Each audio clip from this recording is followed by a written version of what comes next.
देश के 72वें गणतंत्र दिवस के अवसर पर मोहाली सेक्टर 69 स्थित डॉक्टर बाबा साहब अम्बेडकर भवन से मनाया गया एक अनोखा गणतंत्र दिवस।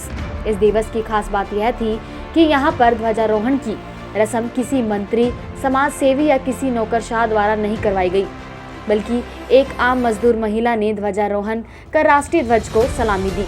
इस मौके पर अम्बेडकर भवन के प्रधान कुलवंत सिंह ने कहा कि बाबा साहेब डॉक्टर अम्बेडकर द्वारा लिखे संविधान का अर्थ अभी तक किसी गरीब को समझ नहीं आया और यह तब ही समझ आएगा जब भारत के संविधान से लिखे अनुसार हर नागरिक को सामाजिक और आर्थिक राजनीतिक का न्याय मिलेगा।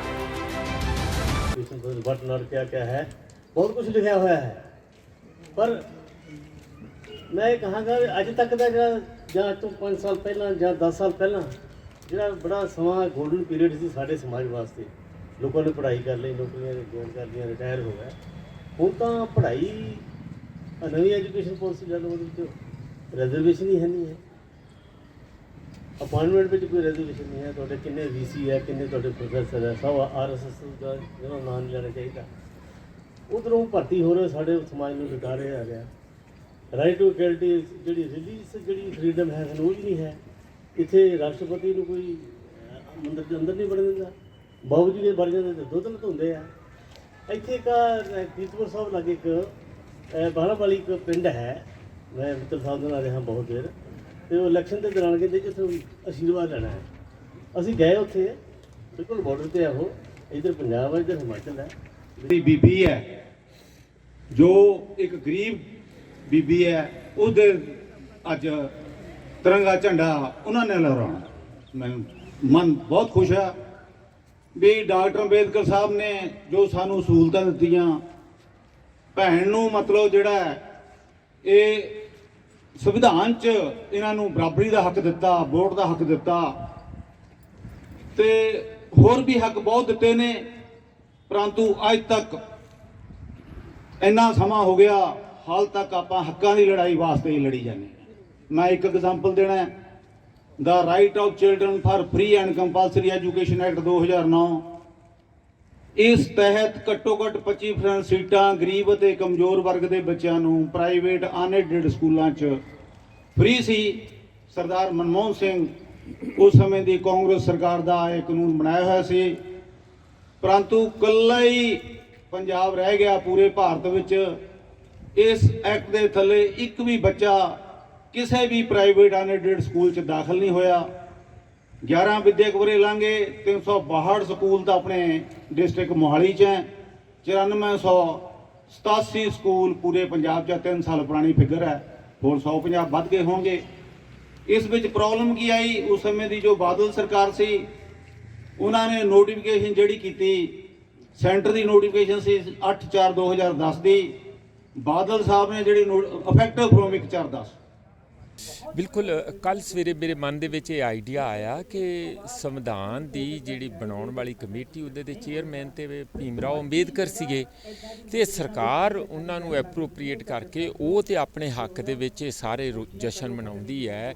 ਇਹ ਅੱਜ ਗਣਤੰਤਰ ਦਿਵਸ ਆ, ਸੰਵਿਧਾਨ ਇਸ ਦਿਨ ਲਾਗੂ ਹੋਇਆ ਸੀ, ਸਾਨੂੰ ਇਸ ਕਿਸਮ ਦਾ ਇੱਕ ਨਵਾਂ ਲੋਕ ਰਾਜ ਮਿਲਿਆ ਸੀ।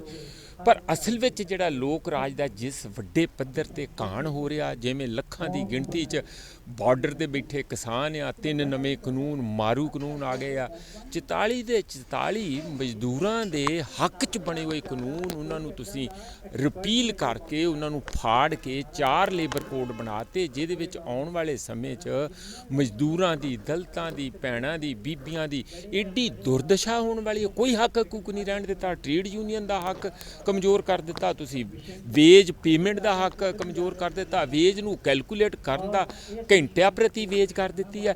तुसी यानी जे वो पढ़िया जाए तो इंज लगता कि जिमें पिछले 100 साल का मजदूरां ने, दलितां ने, जिहड़े जिन्होंने असीं अंबेदकर सेना कह लो, जिहड़ी उन्हां दे फालोवर आ, उन्हां दे पिछे जिहड़े पिछे लग के उन्हां तो इंस्पीरेशन लैंदे आ, उन्हां ते एड्डा वड्डा हमला।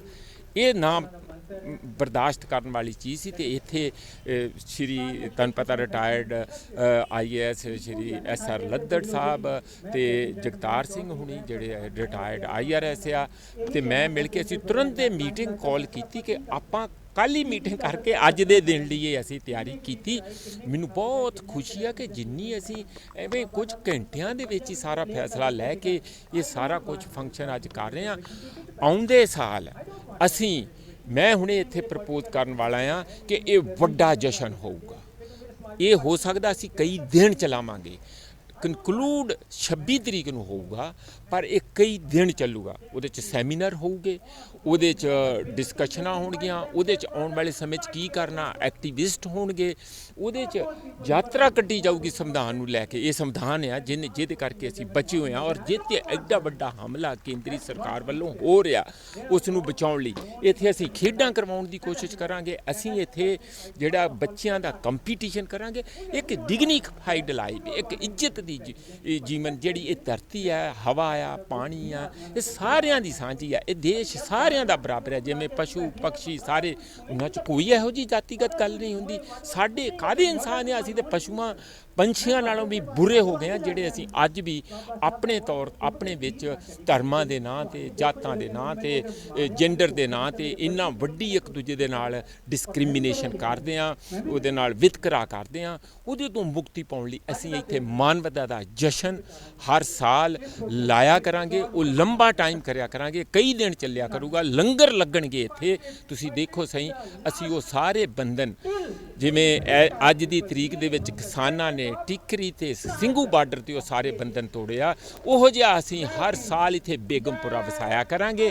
ਤੇ ਉਸ ਗੁਰੂ ਰਵਿਦਾਸ ਜੀ ਨੂੰ ਯਾਦ ਕਰਕੇ ਕਿ ਦੇਖੋ ਅਸੀਂ ਇੱਕ ਕੁਛ ਦਿਨ ਲਈ ਤੇ ਉਹ ਸ਼ਹਿਰ ਇੱਥੇ ਵਸਾਉਣੇ ਹੀ ਆ, ਜਿੱਥੇ ਕੋਈ ਕਿਸੇ ਨਾਲ ਭੇਦਭਾਵ ਨਹੀਂ ਹੈ। ਸਮੁੱਚਾ ਸਮਾਜ ਆਇਆ ਕਰੂਗਾ। ਅਸੀਂ ਸਮੁੱਚੇ ਸਮਾਜ ਨੂੰ ਅਪੀਲ ਵੀ ਕਰਿਆ ਕਰਾਂਗੇ ਕਿ ਇਹ ਬਿਲਕੁਲ ਉਹ ਨਹੀਂ ਕਿ ਜਿਹੜੇ ਵਿਕਟਮ ਆ ਉਹਨਾਂ ਦਾ ਹੀ ਹੋਊਗਾ, ਜਿਹੜੇ ਵਿਕਟਮ ਬਣਾਉਂਦੇ ਆ ਉਹ ਵੀ ਇੱਥੇ ਆ ਕੇ ਸ਼ਾਮਿਲ ਹੋਣ, ਤਾਂ ਕਿ ਸਮੁੱਚੇ ਲੋਕਾਂ ਨੂੰ ਨਾਲ ਲੈ ਕੇ ਇੱਕ ਸਮਾਜ ਸੁਧਰੇ ਔਰ ਸਮਾਜ ਦੇ ਵਿੱਚ ਇੱਕ ਮਾਨਵਵਾਦੀ ਸੋਚ ਉਹ ਹੋਰ ਮਜ਼ਬੂਤ ਹੋਵੇ। ਸਰ, ਜਿਵੇਂ ਕਿ ਤੁਹਾਨੂੰ ਪਤਾ ਹੈ ਕਿ ਝੰਡਾ ਚੜਾਉਣ ਦੀ ਰਸਮ ਕੋਈ ਮੰਤਰੀ ਕਰਦੇ ਨੇ, ਚੰਗੇ ਇੱਥੇ ਹੋਰ ਵੀ ਅਫਸਰ ਆਏ, ਪਰ ਤੁਸੀਂ ਇੱਕ ਲੇਡੀਜ਼ ਤੋਂ ਹੀ ਕਿਉਂ ਝੰਡਾ ਚੜਾਇਆ? ਬਿਲਕੁਲ, ਸਭ ਤੋਂ ਜੇ ਕੋਈ ਦੱਬਿਆ ਹੋਇਆ ਆ, ਦਲਿਤਾਂ ਦੇ ਨਾਲੋਂ ਵੀ ਕੋਈ ਦੱਬਿਆ ਹੋਇਆ ਤੇ ਉਹ ਔਰਤ ਹੈ।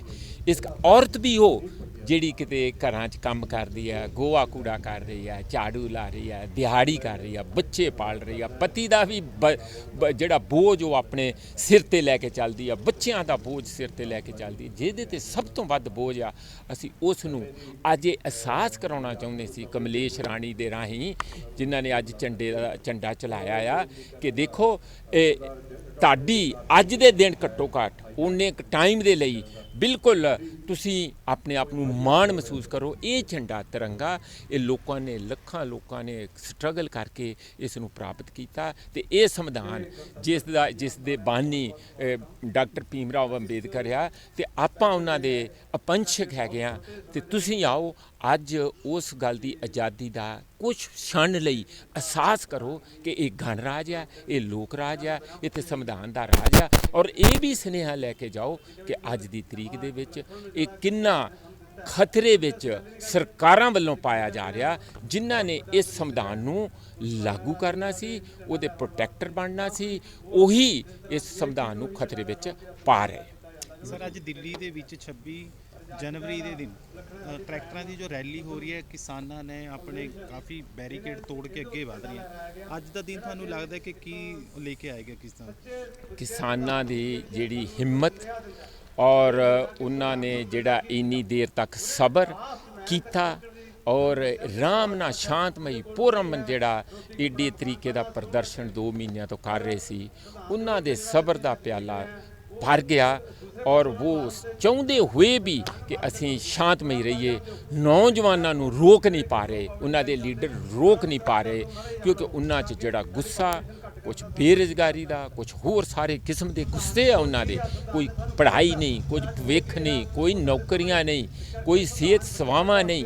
ਤਾਂ ਉਹ ਇਸ ਗੁੱਸੇ 'ਚ ਆ ਕਿ ਅੱਜ ਸਾਨੂੰ ਮਤ ਰੋਕੋ, ਅੱਜ ਅਸੀਂ ਇਸ ਗੱਲ ਦੇ ਉੱਤੇ ਇਹ ਸਰਕਾਰ ਨੂੰ ਅਹਿਸਾਸ ਕਰਵਾ ਕੇ ਛੱਡਾਂਗੇ ਕਿ ਇਹ ਦੇਸ਼ ਸਾਰਿਆਂ ਦਾ ਸਾਂਝਾ ਆ, ਉਹ 'ਚ ਚੰਦ ਲੋਕਾਂ ਦਾ ਨਹੀਂ ਜਿਹੜਾ ਰਾਜ ਦੀ ਗੱਦੀ ਤੇ ਬੈਠ ਗਿਆ ਔਰ ਬਾਕੀ ਦਿਆਂ ਨੂੰ ਉਹਦੇ ਤੋਂ ਬਾਹਰ ਰੱਖਦੇ ਆ। ਇਹੀ ਕਾਰਨ ਆ ਕਿ ਉੱਥੇ ਅੱਜ ਬਹੁਤ ਵੱਡਾ ਇੱਕ ਸਾਨੂੰ ਚਿੰਤਾ ਵੀ ਹੈਗੀ ਹੈ ਕਿ ਸ਼ਾਮ ਤੱਕ ਕੀ ਹੁੰਦਾ, ਪਰ ਇੱਕ ਵੱਡਾ ਪ੍ਰਦਰਸ਼ਨ ਉੱਥੇ ਜਾਰੀ ਹੈਗਾ। ਥੈਂਕ ਯੂ ਜੀ।